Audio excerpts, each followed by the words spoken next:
Hello friends, welcome to all of you. Today we are going to study or see the important methods in the analytical chemistry, and that is the thermal methods. Okay. In this lecture we are going to see introduction, thermogravimetric analysis. In that we will see its theory and instrumentation, factors affecting results in TGA, thermal decomposition of copper sulfate and calcium oxalate. Then we will see the differential thermal analysis. In that, instrumentation, factors affecting DTA, thermal decomposition of copper sulfate and calcium oxalate and its application. Okay, and lastly we will see the difference between the TGA and DTA.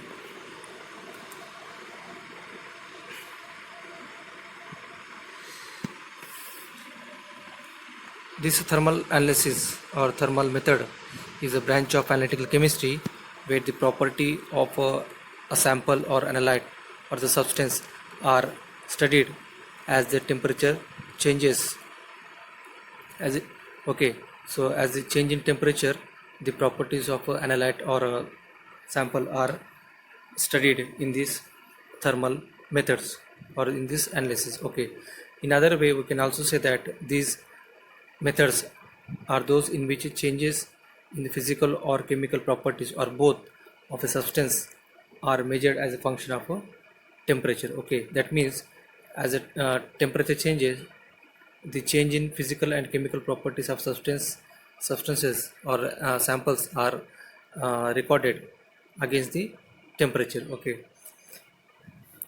when we heat the substance or when we heat the substance, it's a physical or change chemical properties changes, okay, or both take place at a wide range of temperature. Okay, if we have the sample, if you have the sample and the temperature changes from room temperature to higher temperature, it is beyond 100 degrees Celsius, then some physical or chemical properties changes. Okay, or just like in physical properties, melting point or boiling point.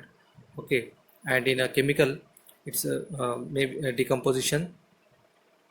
Okay, it may possible in the to the given sample. Okay, so this is a thermal analysis.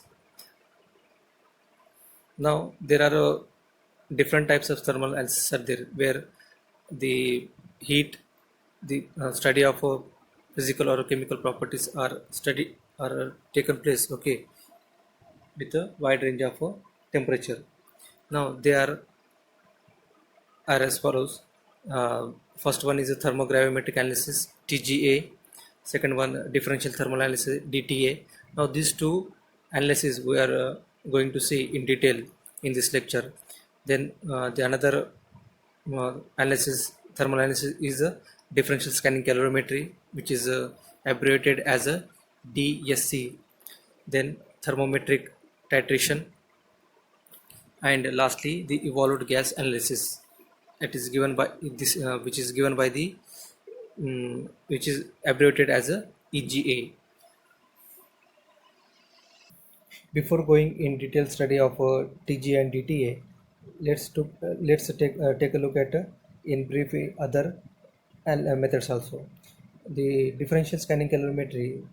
In this method, the difference in the energy inputs in sample and reference material are measured as a function of temperature.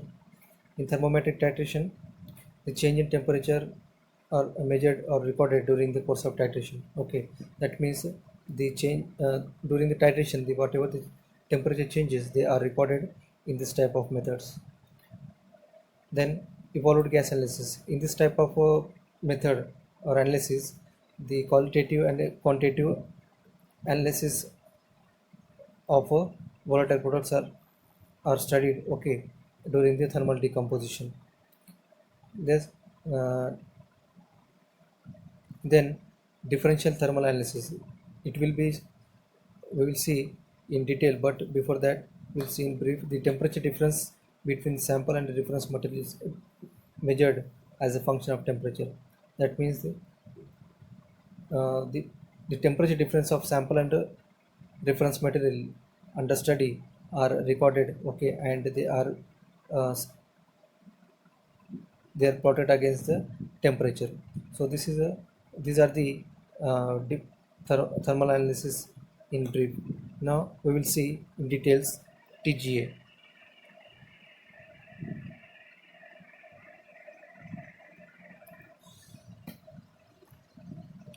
The TGA stands for the thermogravimetric analysis.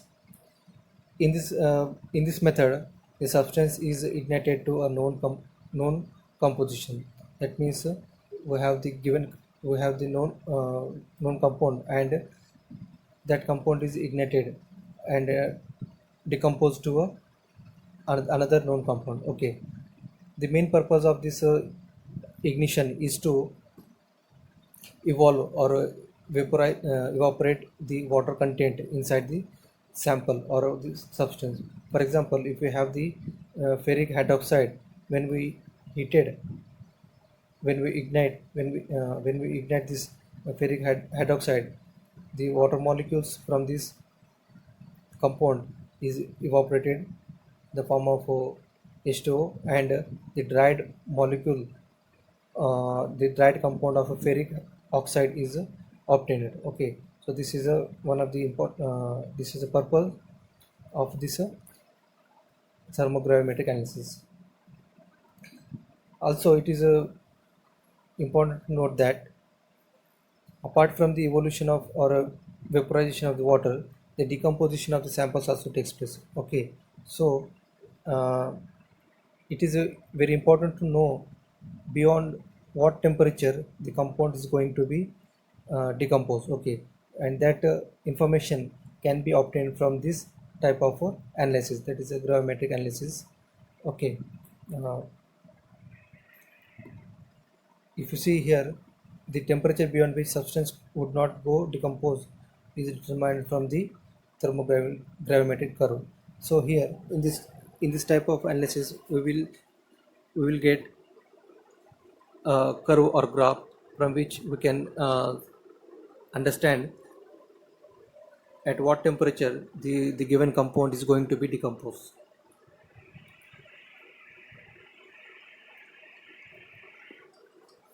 In theory, in this gravimetric analysis, that is TG, the change of weight of substance is recorded. Okay, as we saw earlier also, the against the temperature. Okay, that means the weight of substance is recorded against the temperature or time. Okay, and whatever the result is obtained, okay, the change in weight of sample is plotted against the time or temperature, and the curve or the graph is obtained, and that curve is called as a pyrolysis curve or thermolysis curve or thermogram or thermogravimetric curve. Okay, so this is a the curve is given here, that is a typical thermogram. Okay, so this is a graph which obtained in this type of analysis. Okay, and one more important thing is that the thermogravimetric curve for a given substance under a given condition are the characteristics of substance. That means it is a fingerprint of any given substance. Okay, this curve gives the fingerprint of a given substance under given conditions. Okay, so that curve does not change for a given substance under the same condition. Okay, so let's take a look this typical thermogram in detail. If you see on x-axis,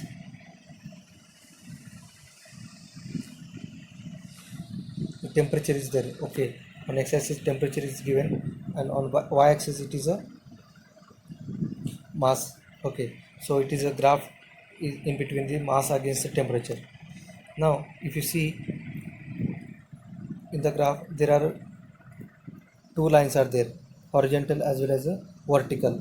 The horizontal lines indicates there is no change in the weight of a sample. Okay, there is no change in the weight of the sample as the temperature increases. Okay, then at a particular time, at a particular temperature, the compound decomposes. Okay, and here this is a change in weight. Okay, at a particular temperature, the compound starts to decompose. Okay, and break down to another molecule. Okay, so this vertical line indicates the change in the or loss of weight or change in the weight indicates. Okay, again after decomposition, okay, that molecule become stable, thermally stable, and even after rising temperature, that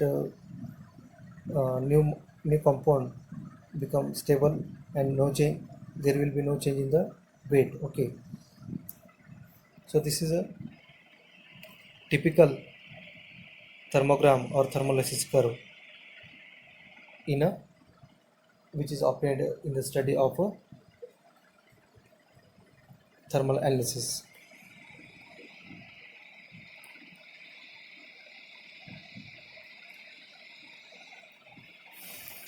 If you see, as it as temperature increases gradually, the substance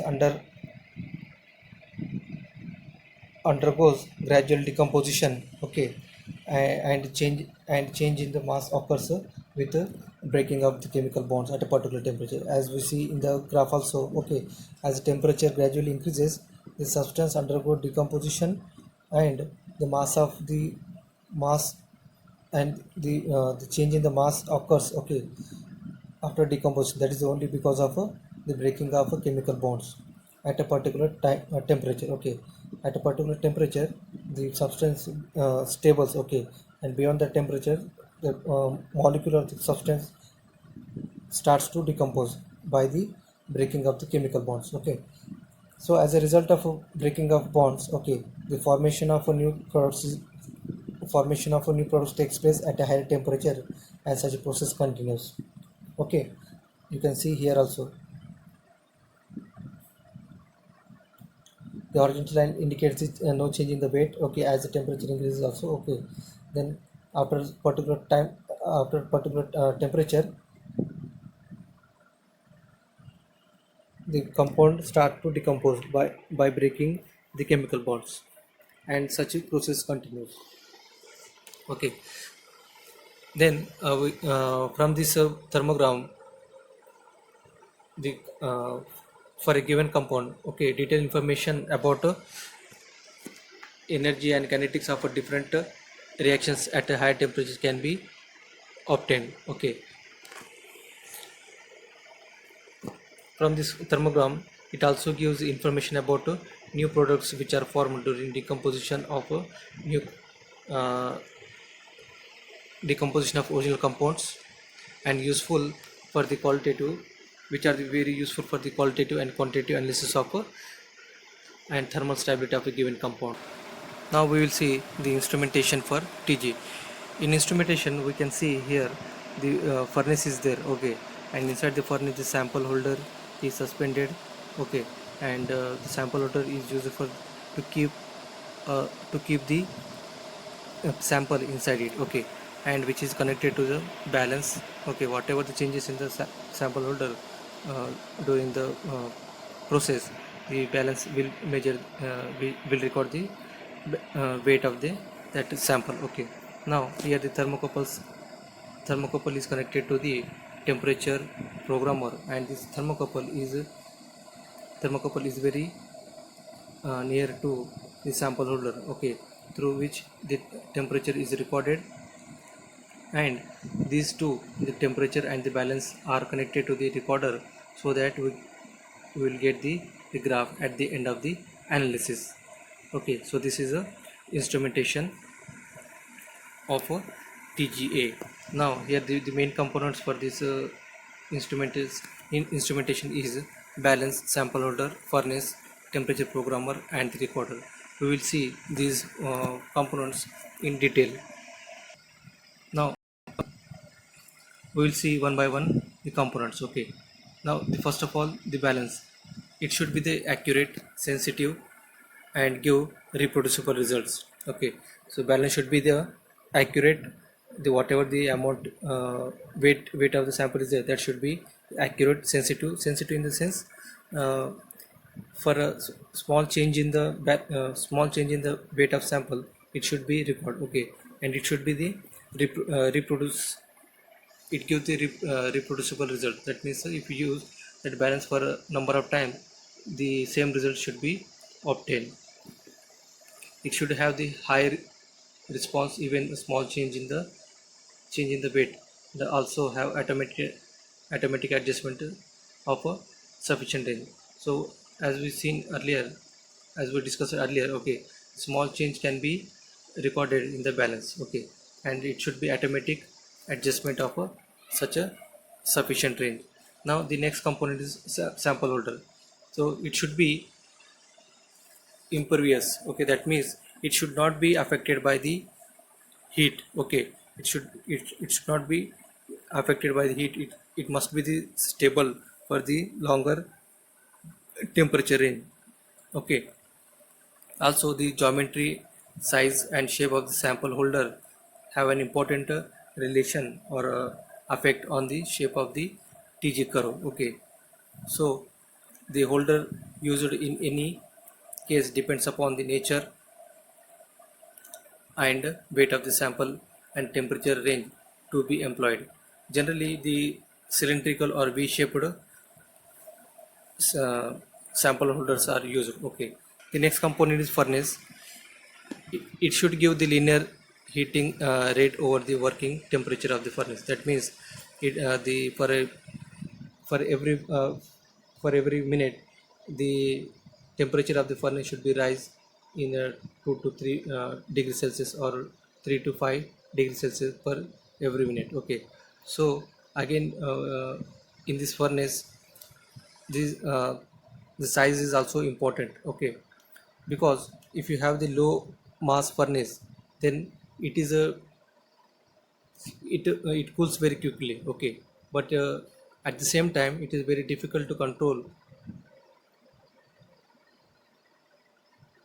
It is very difficult to control the rising temperature. Okay, because of a lower mass. But if you have the higher mass or larger mass of a furnace, it is easy to maintain the constant temperature. But at the same time, the drawback of this higher mass is that it takes a longer time to reach, or to maintain a longer time to reach that constant temperature. The next component is a temperature programmer. Now, this temperature programmer, it is a unit of the instrumentation, okay, or instrument. So, heating is carried out by using the thermocouples. Okay, so there are different types of thermocouples. Okay, through which the temperature can be recorded. If you have the alumol thermocouples, the temperature can be recorded. Okay, up to 1373 degree Kelvin. Okay, and if you have the alloy of platinum and rhodium, the temperature can be maintained or recorded up to 23 uh, 2023 degrees Celsius, and same that of tungsten and rhodium. Now, the last component of this instrumentation is recorder. Now, the recorder have the time-based potentiometric strip chart. Okay, that is a linear heating rate can be easily checked. Now, this recorder have the two pen recorder, two single pen recorder, and or it may have the one recorder with two or more pen used. Okay, and this recorder gives the xy recorder. That means the curve of weight versus sample is obtained. Okay, the whatever the graph is obtained. Okay, that is that chart, that curve have the uh, weight of sample versus the temperature. Okay, so these are the different components in the TG instrumentation. Now let's see the factors affecting the results in the TGA. There are two factors which affect results in TGA, that is a instrumental or thermobalance factor, and other is a sample characteristic. In instrumental, there are three other factors are there. Three more factors are there. First one is the heating rate. That means if you have the faster heating rate, then the higher will be the decomposition temperature. Okay, the next factor is the furnace atmosphere. Now the furnace atmosphere will also play an important role in the TGA curve, because if the decomposition of the calcium carbonate, if you study that the decomposition in the decomposition of this calcium carbonate is higher in presence of CO2. If you have the CO2 atmosphere in the furnace, then the decomposition of this calcium carbonate is higher than that of in nitrogen atmosphere. Now the geometry of furnace and crucible play an important role. Okay, the geometry of the crucible can alter the shape of the TG curve. Generally, the flat shaped crucible is preferred because the easy diffusion of gas, evolved gases. Okay, now next is sample characteristics. In sample characteristics, the sample of a PPT precipitate of the swelling and foaming of a sample affect the TG results. Okay, so the sample, so this small quantity of sample with a small particle size is desirable. Okay, the swelling and foaming of a sample affects the TG curve. Okay, so these are the factors affecting in the TGA curve. Now thermal decomposition of copper sulfate pentahydrate. When this copper sulfate pentahydrate is heated, it undergo the dehydration reactions. Okay, if you see from the graph, we can easily say at a different temperature the copper sulfate undergo the dehydration reaction. Okay, initially if you see this graph tells the on x-axis the temperature is given, and on y-axis the percentage or percentage weight loss is given, that is weight of the substance given. Okay, if you see the close look at this graph, you can say the copper sulfate pentahydrate is dehydrated at 363 to 423 degree Kelvin. Okay, that means in this range the copper sulfate pentahydrate undergo dehydration and 4 molecules of water molecule is given out. Okay, and at the temperature range of 473 to 548 Kelvin, the complete dehydration takes place, and the dry molecule or anhydrous copper sulfate is formed. Okay, and that copper sulfate, that anhydrous copper sulfate is stable at a wide range of temperature up to 973 degree Kelvin. Okay, so from 544 degree Kelvin to 973 Kelvin, that copper sulfate is stable. On further heating or further rise in temperature, that copper sulfate undergo decomposition at the temperature of 973 to 1173 degree Kelvin. It gives the copper 2 oxide. Okay, and with evolution of sulfur oxide, sulfur, uh, sulfur dioxide and O2.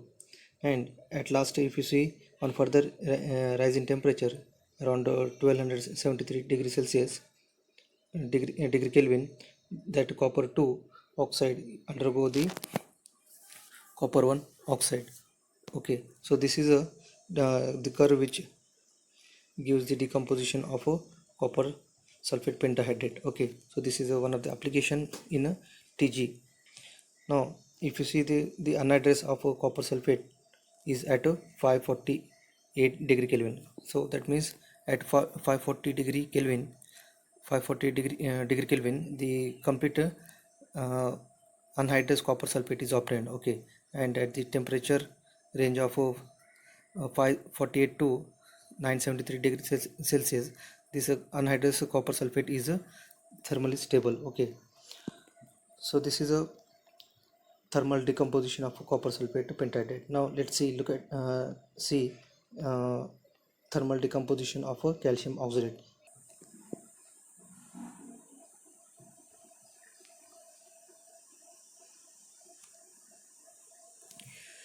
If you look at a close look, dehydrated calcium oxalate is dehydrated in the temperature range of 291 to 407 degree Kelvin. Okay, now after that, in the range of 499 to 671 degree temperature, that anhydrous calcium oxalate is very stable, that is thermally stable.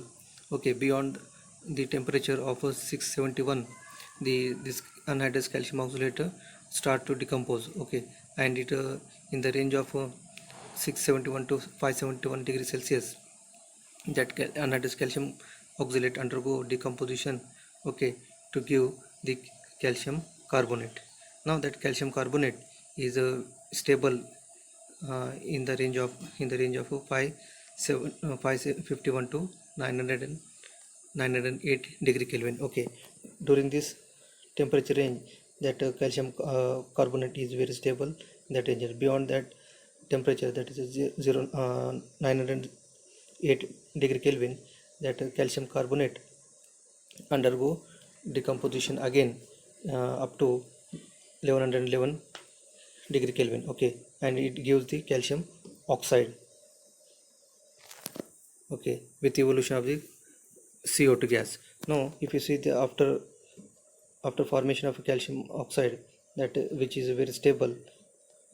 Okay, beyond the 1111 degree Kelvin. So this is a the this is one more application of TGA analysis. Okay, where the dehydration and decomposition of calcium oxalate takes place.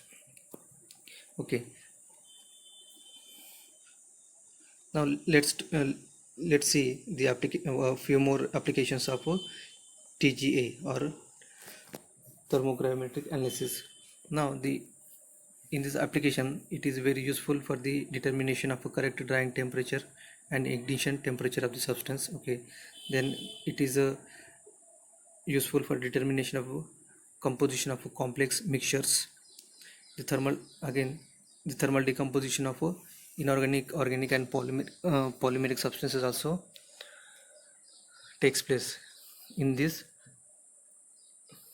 thermogravimetric analysis. Okay, then the corrosion of metals in various atmosphere at a higher temperature can be studied. Okay, then lastly the roasting and calcining, that is exposure to the stronger heat of minerals, can be studied in this in the thermogravimetric analysis. So this is all about thermogravimetric analysis. In differential thermal analysis (DTA), in DTA the sample and reference standard material are subjected to control temperature problem. That means the difference in the temperature between sample and suitable reference material is recorded against the temperature when both are subjected to identical temperature change. In DTA, the curve is obtained when the temperature of a difference, that is a delta T, is plotted against the temperature applied. Okay, that curve is called as a differential thermogram. Okay, if you see in the graph, okay, we can see the two sharp peaks. One sharp peak is the exothermic, where the heat is released. Okay, and another peak is endothermic, where heat is absorbed. In exothermic peak, the changes like chemical changes takes place, like decomposition, dehydration, oxidation, etc., while in endothermic the physical changes like fusion, vaporization, absorption, phase transformation is takes place. So if you see on x-axis the temperature is given, on y-axis delta T is given. Okay, so below the uh, change in temperature, that is if change is below the zero, okay, that is endothermic. Okay, and above the zero, the exothermic.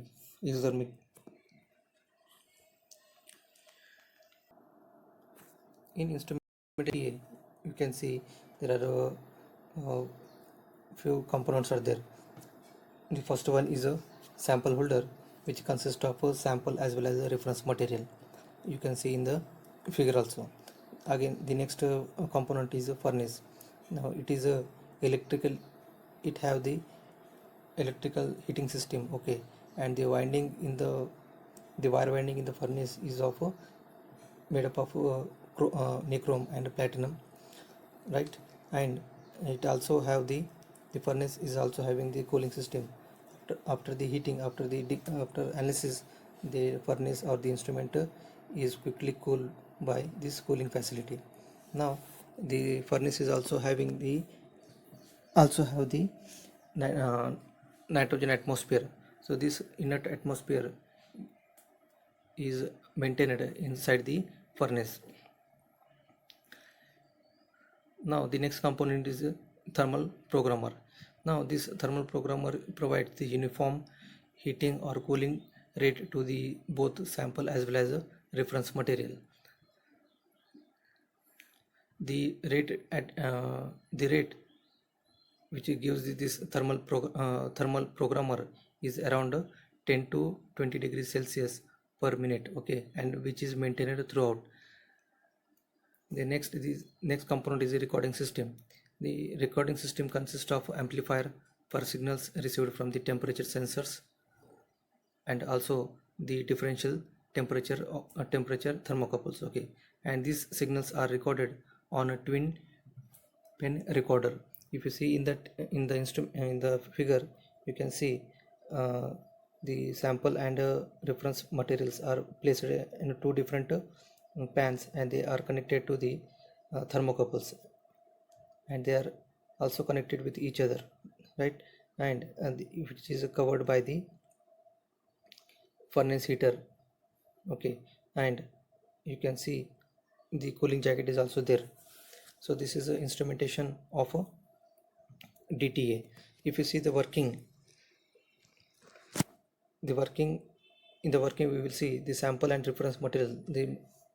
The reference material is very important in this type of analysis, because uh, they should be inert with respect to the temperature range, whatever the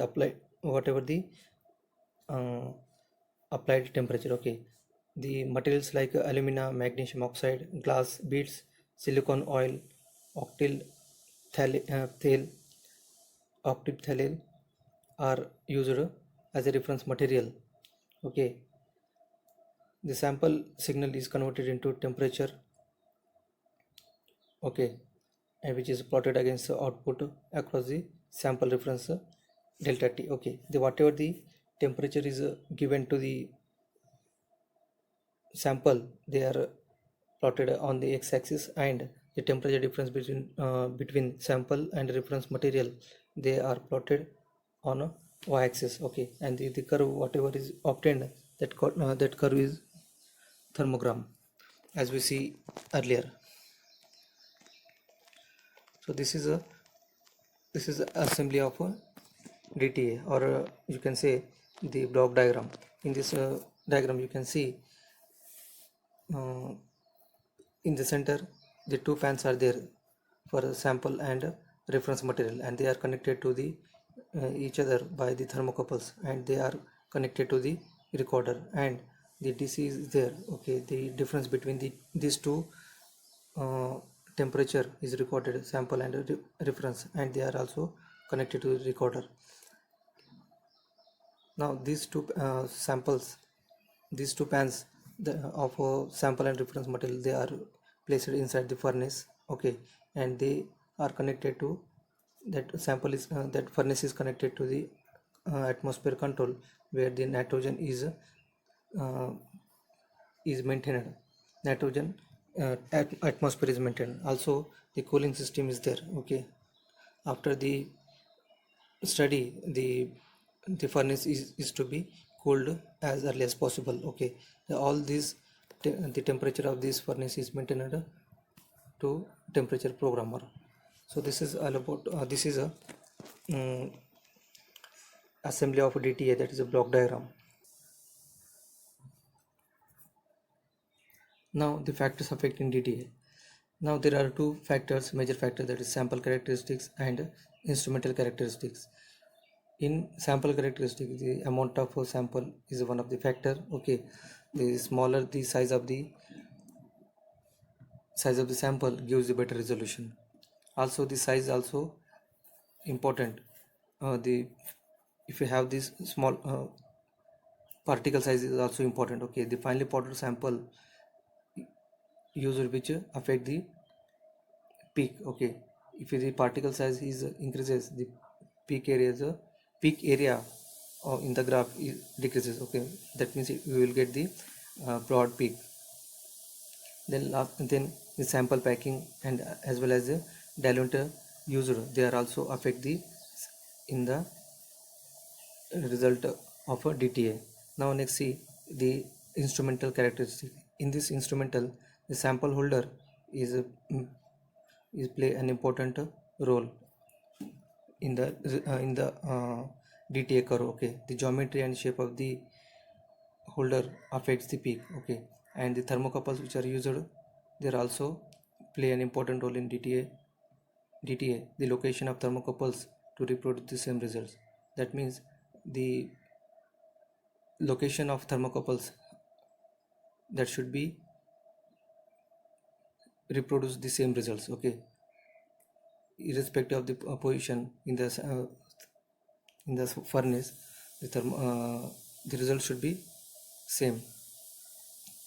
Again, the furnace characteristics, the type of winding which is used in the furnace, that shows the effect on DTA curve. The uniform winding should be there inside the furnace. Then lastly, the recorder. The DTA curves affected by the type, chart speed and pen response of a recorder also. So these are the uh, different types of factors which affect the results in the DTA curve. Okay.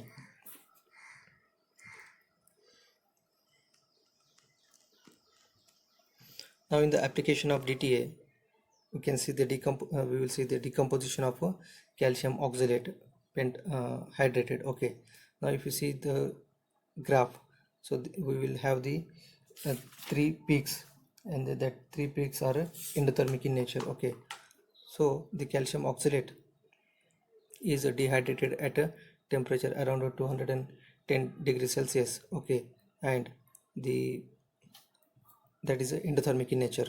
Again, the anhydrous calcium oxalate decompose around 420, okay, to give the calcium oxalate and evolution of a carbon monoxide.